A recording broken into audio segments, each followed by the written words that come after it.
New Thought Media Network. We are a global broadcast network of positive music, media, and entertainment, inspiring humanity's evolution along the journey of enlightenment and creating a world of love, peace, empowerment, and prosperity for all. New Thought Media Network. Positively inspiring. Welcome to Ministers Talking a weekly program where Rev Briz and Rev Z and their guests chat about current affairs, world events, spiritual principles, and any old they want to talk about. Based on the New Thought philosophy and ancient wisdoms, Ministers Talking shares a visionary perspective of the evolving spiral called spiritual living. Join us each week as we explore the emerging paradigm of life on planet Earth and beyond.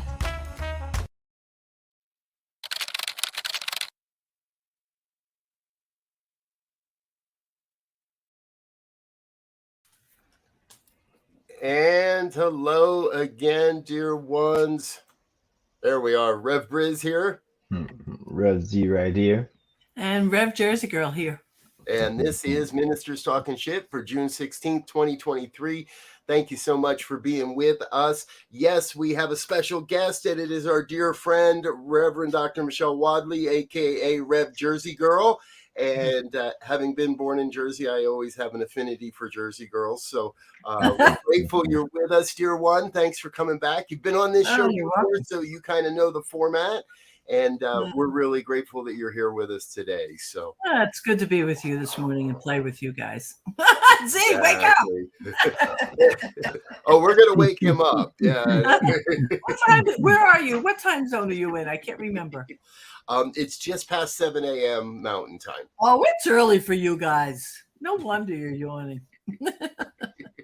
Yeah, and for those that have been watching, those that are regular watchers of this program, we haven't told you this yet, but we're almost we're just over 150 episodes of this program now. Wow, fantastic! So, almost 3 years. Yes. Wow, great, great. Other than the very first show on New Thought Media Network was our morning prayer broadcast. And then this was our very first formatted show other than the prayer broadcast. This was our very first show and still remains that way. So good morning, Linda. Good to see you out there. Glad you're with us. Anyone else that's watching, please feel free to chat along, chime along, join the conversation, leave a comment as we go today, because we've got some stuff to talk about. Let's put it that way, right? I'm trying to remain calm, as Resma Menicum would say, to have a settled body. I don't want to go off on anything.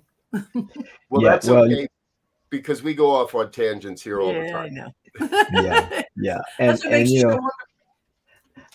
sorry. The first thing is this, that caught my attention. I guess it was day before yesterday, was the whole Baptist convention debacle where 9,700 and some odd churches against 1,200 churches said women could not be ministers in the Baptist tradition, Southern Baptist tradition, which seems just like ludicrous to me.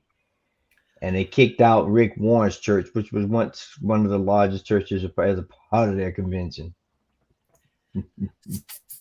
So with that, what I know you're smiling because you I see you smiling already. With that, what do we make that mean to us? I just want to figure this out. What do we make that mean? I mean, I think they still want to stay in the Dark Ages. I mean, that's the only thing I can come up with. And so how does that impact, how do you think impacts the bigger picture? Like what happens with that? So they made this decision. We're in New Thought. They're in this Christian teaching. So how do you believe that's going to impact the bigger picture within this country? Yeah, well, it's going to affect it tremendously, I believe, because, most connoisseurs of religion, if you will, does not have a fine sifter. So they don't sift between this, that, and the other. They look at it as a one big conglomerate. And so when people start looking up, the Baptist thing will be out there for a minute, but then it's just going to be, there's this religion that's saying women can't be leaders and ministers, and it's going to affect everybody, I believe, if we don't get ahead of that and and try to show. I'm kind of prodding you a little bit. What would getting ahead of it look like, do you think? Well, we have to. I think we got to make a statement or an example. Statements are fine, but we have to put intelligent, articulate, powerful women ministers who can teach spirituality and religion to the masses and be effective, right? That's the only way. It's like, until we had a woman run for president, there was this little quiet thing, a woman can't run. Now it's just just waiting for a woman to win the presidency. Yeah. And so, actions are going to have to speak louder than words. Right. And it's, of course, here we have a lesbian woman in charge of our organization. So we're like, what? Exactly. For us, right. For us, this feels like a cognizant dissonance happening. And I think I saw or heard of what would be the real world implications, if you will, of this decision by the Southern Baptist Conference. And that was a woman on an interview I heard yesterday that said, and folks, if you're not following the conversation, the Southern Baptists are basically doing this because they're saying it's against biblical scripture. It's against the scripture to allow a woman to teach a man. And as a minister, a woman is in a position to teach other men about the Bible. And what this woman said was, look, I'm not here to be a senior pastor and stand in front of the congregation. I'm a youth minister. I'm here to teach children. And I immediately recognized, wow, what they're actually saying is women aren't allowed to be in leadership. They want to control. They want to be able to control my perception now. They want to be able to be in a place of control and continue the male patriarchy of leadership. But what does that do for the future generations of children, of little girls, of perhaps young people that are questioning their gender or their sexuality? They're going to have one perspective to learn from, and that's going to be a dominant man, a male. Black or white, they're only going to be educated by men. And to me, that just doesn't balance. That doesn't support little girls in learning what it means to be a girl, a young adult, a woman, and it doesn't teach little boys how to interact with women. So it really feels to me like it's just digging in the heels to an old way of being, because predominantly the churches that were left out, that were kicked out in this decision, many of them do have female, not necessarily lead ministers or senior ministers in our vernacular, but they have ministers throughout their congregations and their organizations that are now going to be disillusioned with the Southern Baptist Church. So here, let's imagine this though. If coming from where we come from, right? We lean into all of life is for us. All of life is happening on our behalf, right? Mm-hmm. And what I know is sometimes if you get too up close and personal with the details of, when things are evolving, evolution can look quite messy, right? It can look messy. Like, mm-hmm. people who don't know think childbirth is so wonderful. But anybody who's been through childbirth knows it's messy and it's smelly and it's hard and it's ultimately, yes, it's this beautiful sacred thing. But change and transformation and growth is messy.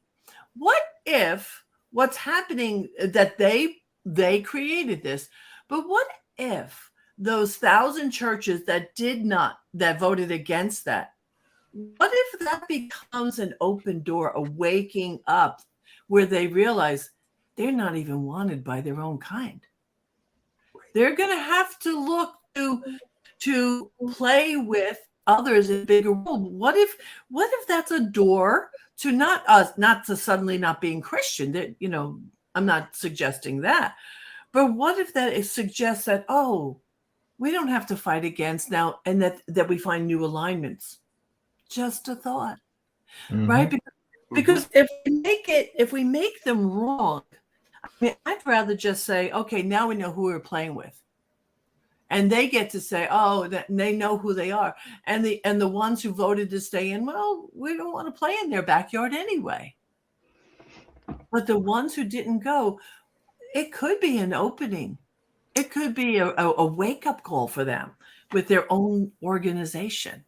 Yeah. Well, and there's that verse that says all things work together for good in the glory of God. So that we know.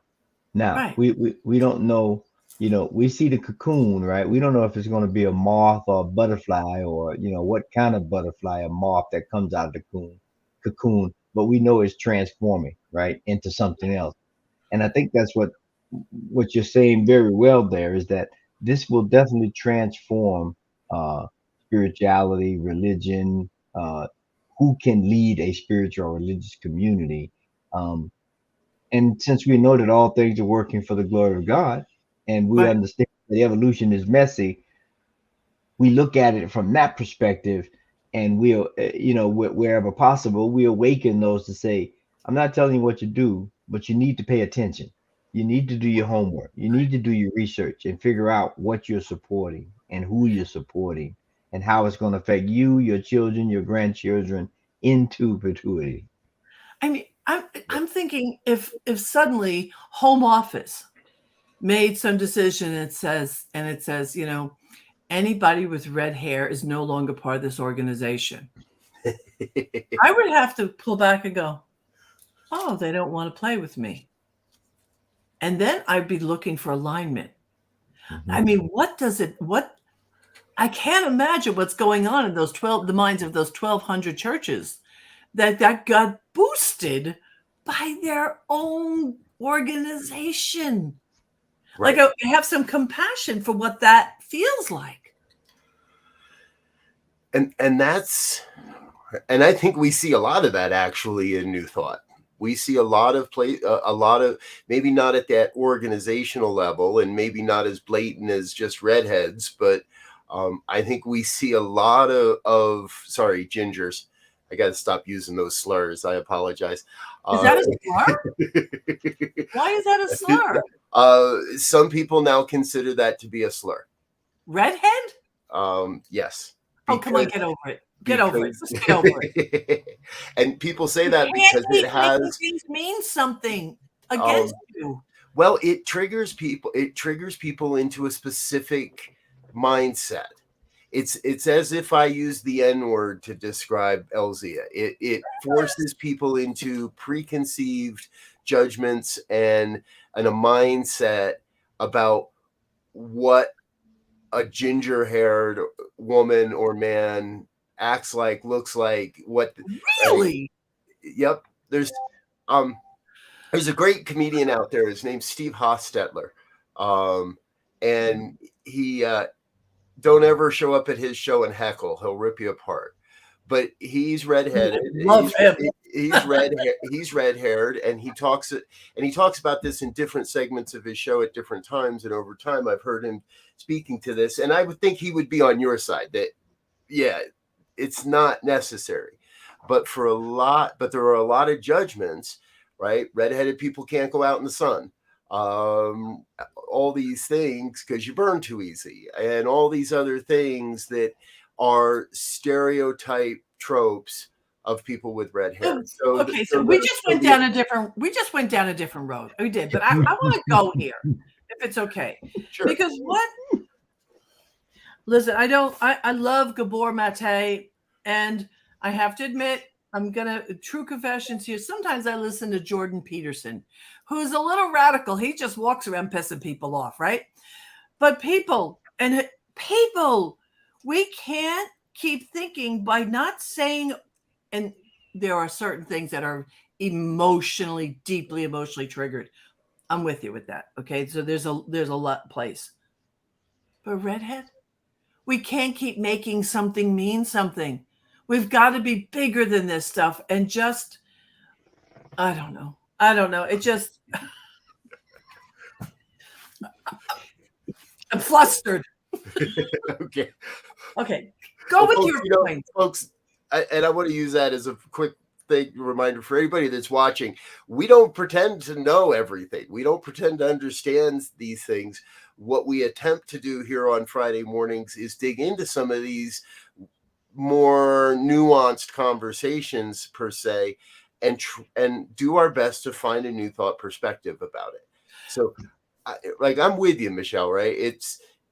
We often make too much out of things where there are more important things I think we ought to be talking about as a society than the color of someone's hair or whether you wear braids or not. Or I gotta tell you, the 1%, the 1% that exists that are running the world, they're looking at us like they're so busy with that stuff. Exactly. Yeah. Exactly. And we're like hamsters running that wheel. And while we're so busy, arguing about a word we can or cannot use, the world is going on and getting created, and we're not paying attention to some of the bigger stuff. Mm-hmm. I mean, I recently learned we're having a food get tomorrow. We have this from Unity and New Thought churches from the New Jersey area. I'm so excited. There's gonna be like, I don't know, 75 of us all gathered to have food and fun and games. And what happened was, in our very first organizational meeting, I was informed that I was completely caught off guard that the word picnic is a trigger, because in the South, picnic became associated sometimes with some people with having food gatherings that also worked around lynchings. Now, I did not know this. Right. So I choose to not use that word now, not because, I'm going to, now I'm not trying to change the world around it, but I want to be conscious so that my sensitivities at least invite in. And when I told my congregation why we were no longer using that word and we were going to call it a food gathering, all the African Americans in my community were like, yep. So, but, I announced this to other ministers, and people were like, oh, get the hell out of here. The etymology is French. I know the etymology is French, but at least you go into it consciously. The word picnic in and of itself is meaningless. It's meaningless. The N-word is meaningless. We give things meaning. But do we want to challenge the history of them? Do we want to? And, for me, that, you got to choose where you go there. Yeah. And that's the challenge, right? So you have these words that are triggers, right? Mm-hmm. Being born and raised in the South, and really understand, and having 4 grandparents born on plantation, or great grandparents born on plantations. Wow. I understand what that means, right? It has and it was pick a person, if you will, to do something to. It got shorthand into picnic, right? But the original thing was pick a person. And so for people who may have been around or know about that story, like me, 4 times over, it could sit the right or wrong way. Now, the challenge that I think that we have is all this stuff, as you just said, is meaning. The only reason we call this a computer is because we've agreed to call it a computer. No, we could have called it a rock with a light, right? I mean, we could have come up with, but these terms are agreed upon terms that society has agreed upon and assigned a spectrum point of whether it's so-called good or so-called bad. And I use those terms just because we have that spectrum. And and what we have to begin to think about, uh, is a certain thing life affirming or not? And you can define that however, but when things are life affirming, because we know I say this often on any time I get a moment, life is prime. All the other stuff is secondary. If you don't have life, none of this other stuff is going to exist. However, if we begin to look at life as being prime and do things and say things and act in ways that life is affirmed, we know, as you said so eloquently, that the evolution of that could be very messy, right? But it is the fulfillment of life that we're trying to support. A lot of this stuff will fall away, I believe. Yeah, I mean,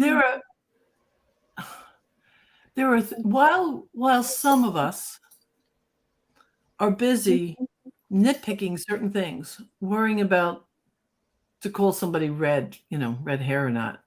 You blew my mind with that one, Robert. You really blew my mind. I had no clue. And here's another thing, just to really throw some muddy water on that. Oh, great. In the African American community, we have used the word red to mean a light-skinned black person, right? So if we saw a light-skinned black person and it was mainly, or not, I won't say mainly, but often used for women, if there was a light-skinned African American woman, we would call them red. Hey, what's up, red? Where did that come from? Why red? Well, because they were lighter and they would blush, and I think, I mean, there's so many. That's the thing. We don't know what the origin of, and it was a term of endearment. It wasn't a bad term. It was like, Right. And just the antithesis of someone saying I'm redheaded. And by the way, this is fake. This is a bottle, an expensive bottle, but this is a bottle. I envy my granddaughter. Just a little sidebar for a second. My granddaughter is doing Irish step dancing, and so it's an Irish community and Irish grounded people, and with their history, and they play Irish music. It's fantastic. I've never been so immersed in a culture. I've never been that Irish. And all the women that are there and the moms, so many of them have this beautiful, stunning, gorgeous red hair. I like, I'm jealous, but that's just a sidebar. And so I feel like I'm almost arguing against myself. It's weird because I use language to include. I want to use language that includes and invites. Right. And yet sometimes I do think that we are grossly oversensitive. But I guess what we started earlier today when we were chatting, Robert, the thing about it is I don't have to agree with you to remain in a state of love around you. Right. I don't have to. It's about the leaving everybody the hell alone. Leave him alone. And I think you just hit on one of the key parts of it all. And that's that word love. Because you're right. You and I have known each other long enough. We follow a similar philosophy. We have that ability. We've grown to be able to say, I don't agree with you. I don't like the color of your hair. I don't like what you're talking about, but I do still love you. I love that you are here. I love that we have the freedom to have these conversations. I love that you get to be you. I think that is the exception rather than the rule. I think in other places, and I know before I found New Thought, I would often go to you're wrong, so I now have to hate you. You're not like me. That's where the danger is. Right? Elzia is not the same color. You're not the same color as I am. So now I'm required to hate you. You're not the same sexual orientation I am. So now I'm required to hate you. You're not, you like the Red Sox and I'm a Yankee fan. So now I am required to hate you. I like the Giants and you like the Jets. I'm now required to hate you. And I have to like the Jets a little bit now. Aaron's there. I'm waiting to see what happens. Okay, we won't go. See, I don't like Aaron. So now, right? That's a great example. I don't like Aaron Rodgers. So now I have to hate you and the Jets because they are now in alignment with Aaron Rodgers. And that's really where I think we start to get lost is I know in my life, I was not necessarily intentionally taught this, but it was everywhere in my upbringing. I'm a Polak, so you tell me a Polish joke, and I love it because I can turn around and tell it to my friends as an Italian joke. Right. And that's the way it was on the East Coast, right? You had Italians and you had no one was safe. No one is safe. Exactly. And it was meaningless. Meaningless. And I would laugh at things that right now people would judge me for. They would be horrified. You know, and I have a pretty good sense of humor. I will say that there are certain times and a little Chris Rock. I love Chris Rock, but maybe it wasn't him. Martin Lawrence. Yeah. He went down a road one time with a routine. I was like, yeah, I don't know, because I don't want to. I can't go where things are too toxic, but I do still have a great sense of humor. I do, and there's nothing you can say to me that will impact me. Why? Because I'm from New Jersey and we don't give a shit. Excuse me. And it's okay. You can say it on this show. and you know the from a spiritual perspective, I think, and a secular, if you will, once things become normalized, right? And that is why things are done over and over and over and over again. The first response is a shock, right? But if I say it over and over again, if I see it over and over again, if I hear it over and over again, it begins to lose its sting, if you will. And so, you know, I believe, like you said earlier, the 1%, whoever they are, these are the kinds of things people in leadership, people in power, people with money. And I won't say it's a conspiracy. I'll say it's a learned behavior, if you will. But these are the types of things the masses get hooked on. And I mean, you just look at had a wonderful celebration downtown Denver yesterday, celebrating the championship for the Nuggets. And at the end of it, they had a shooting. A couple of people got shot, right? Over drugs or whatever it was, right? But they keep us fighting over these things that I won't say that they don't matter, but in the grand scheme of things, there are things, as you said earlier, that are bigger, more important, more life-threatening that we should be dealing with, because in essence, they will begin to lessen some of these petty deaths, right? Because you will have a big conscience. But see, I want to challenge something you just said a little bit, okay? Because here's my concern with saying they keep us.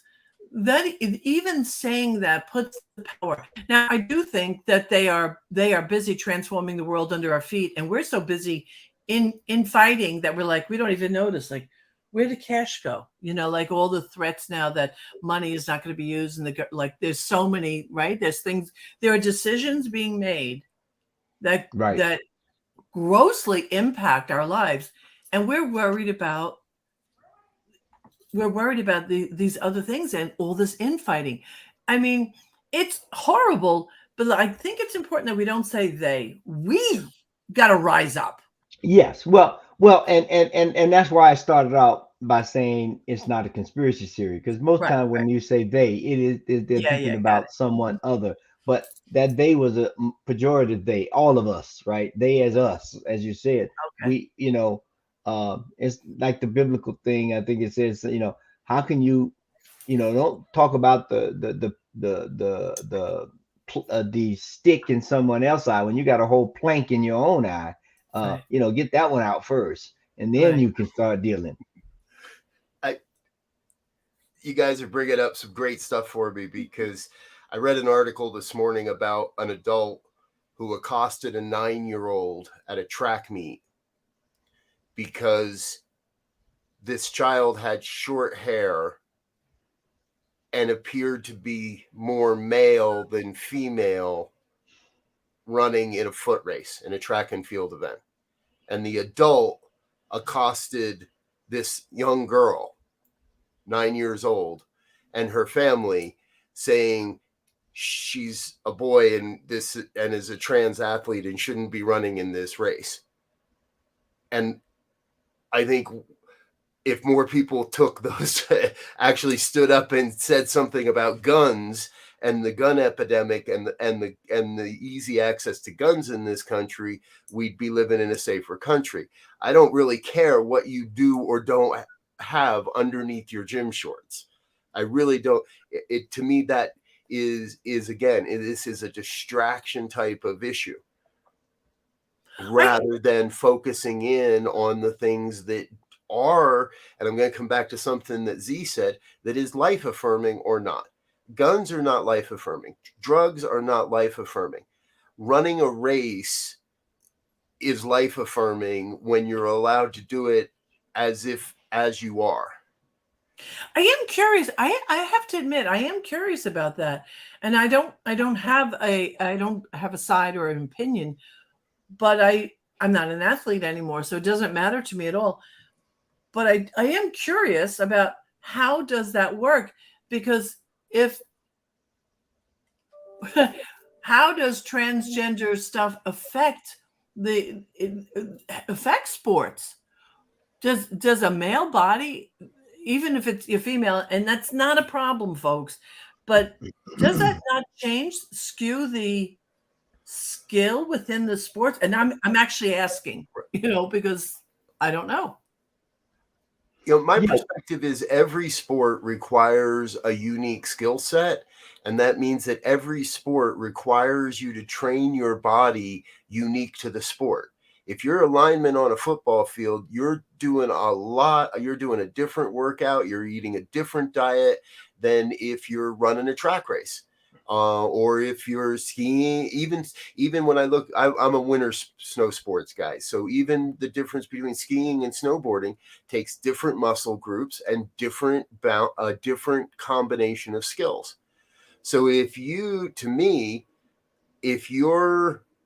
affirming who you feel you are, who you know yourself to be, then compete at the highest levels you can, because you're training the body you have to meet the needs of the sport.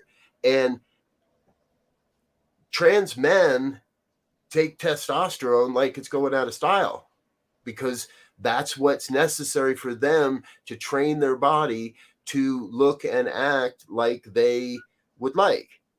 So we say that trans women can't compete in sports because it's disadvantaging the cisgender women. We don't say the same thing if it's a female to male transition. We don't bar trans men from competing in men's sports. We just figure, oh, well, they're at a disadvantage. It's not true. It's all based in sexism, that women are the fairer sex, that women can't train their bodies to do the same thing. Is there not any biological scientific reason? I mean, not that I've been seen or been able to find. And men transitioning into women generally are taking some sort of supplemental drug to facilitate that transition. And the same is true. Women transitioning into men are taking different drugs, predominantly testosterone, to change the physique, to train their body to be more in alignment with who they believe, who they know themselves to be. I think this is another case where we get our panties in a bunch and stick our nose in places it shouldn't be. I'm going to have to look up some There, science. there should not be a middle-aged man yelling at a 9-year-old to prove Well, her sex, absolutely not. to prove her gender. Yeah. And And I mean, as you were saying, Michelle, you know, there is definitely scientific evidence, if you will, about the effects of testosterone and estrogen on the body. That's a known fact. And so when someone, as I understand it, who's going through a transition, they take the opposite of those two. If we put those two as a spectrum, they take the other half of that to transition more towards the one or the other genders. And from there, you can begin to put all kind of meaning on that, right? But we know for sure that if you have more testosterone, the development of muscles and things is easier, sustain more. That's why you see all these drugs for older men, eugenics and all these other things to take these younger, I mean, to take these things to look younger, to keep a physique. Um, and Really? and with women, it like when a woman, and of course I'm talking only from a book, when they go through menopause and they lose estrogen, it has a different effect on their body, right? Unless you get the hormone theory. So we know from the scientific, right, that there's a change. But now if we want to start putting a value proposition on what that means and what that looks like, that becomes another story. And that's what I think is happening.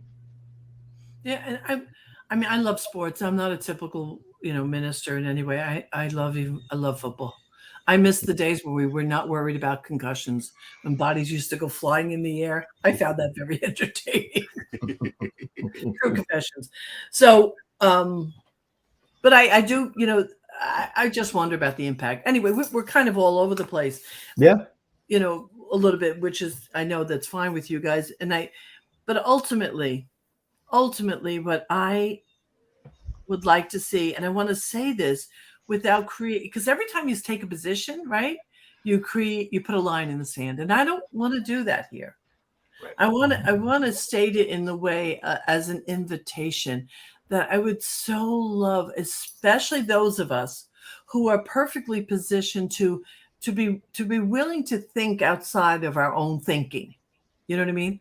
Right. Like to break the habit of our own limited thinking. I would love to see us to take a stand, for, and this is not to quote a Holmes thing, because by and large, I think about one of my favorite people in my community, my precious, him, Ty Stevens, African American, gay man, and I got to tell you, if he was threatened in some way, I'm not going to stand back and pray. I'm going to literally, I will act if necessary. I would be there. I would be there. Right. Okay. So having said that, though, I would just so love us to learn how to be in conversation so that we can stop creating all the divisions. And we're part of that sometimes. Sometimes we're not as responsible. We get very righteous about right wing and stuff. Well, as soon as we do that, as soon as we create that, we have something to be against. So somewhere, and I don't think we're there yet. There's a spiritual maturity that we have to arrive at so that we can stand with each other. Stand with each other. I don't want to have to agree with you to be part of you. Yes. Well, there's a real quick, Rob. There's a saying that goes, "We all have our own confusion," right? And so we have to begin to realize and recognize that none of us have the cornerstone or have cornered the market on intelligence, on what's right, what's wrong, and so that whole idea of humility and being aware that there is a higher understanding, because when we look at this, and that's what we have to do. Holmes said something, and it's been written as canon in our movement, and that is, give me 1,000 people that are for something and against nothing. And if I look around, I can't count myself as one of the 1,000. Me either. I don't think we have ever reached 1,000 people that are for anything, but absolutely against nothing. It's perhaps this is the human condition. Perhaps this is the human challenge. It is so tough. And every time I think I'm doing pretty good, somebody shoots up a school, and there is my thing to be against. I am against the not against the unhoused. I am against the conditions that lead people to being unhoused. I am against the proliferation of gun violence in North America. I am against. So it's really, I love that. I love you. I gotta tell you, that's it's a place where I think if we're moving in the direction of positive, if we're moving in the direction of life affirming, that sometimes feels like the best I can do, because there's so many things out there to be against. And I think we all have it, no matter what color we vote for or what side of the aisle we say we fall on. So I want to add something else into the conversation a little bit. And what time do we end? We have 3 minutes. Oh, then I'm not going to, because it's. I will just make a can of worms. Well, no, it's just that I just recently wrote a blog, and I can't remember the name of my own blog, but the fact is, I was noticing around me, like pretty close around me, where people were finding fault and criticism with the Gen Zs or whatever the earlier. I'm a boomer, so I don't know, whatever's after me. And they were being called arrogant and entitled and all this stuff. But when I step back from that view, what I realize is that we created that generation because we were tired of being quieted, and we wanted our children and our grandchildren to have a voice. And now they have a voice, and we're all pissy about it. Yep. But we created that. And and I don't think they're all that. I don't think that just because you're young, you got everything. But if you look at what's coming, you are talking about people, and there's evidence of people that are just not playing. Yeah. They're just not playing this bullshit. They're just not. And they're self-affirmed in a way that we wished we were. But instead of thinking that that's them, and we have to realize that they are part of what we created. We set this in motion. And so there should be hope. Out of all this conversation, there is still room for hope, because they're not playing. Ever since the shooting in Florida, remind me. Parkland? Yes. Those kids are going to grow up. They're going to have seats of power in the world, and I hope that they never let go. I mean, I'm so sorry that any of them witnessed. But that witnessing, I hope that it catapults them into being in politics.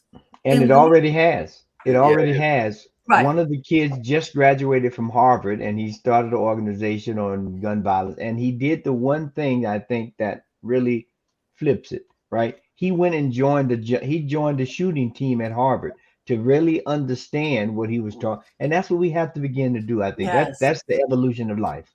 Beautiful. Do you know which person that was? I think I know. It was David Hogue. It is David Hogue. Okay. He's been probably the most vocal and the most active of the kids that survived that shooting.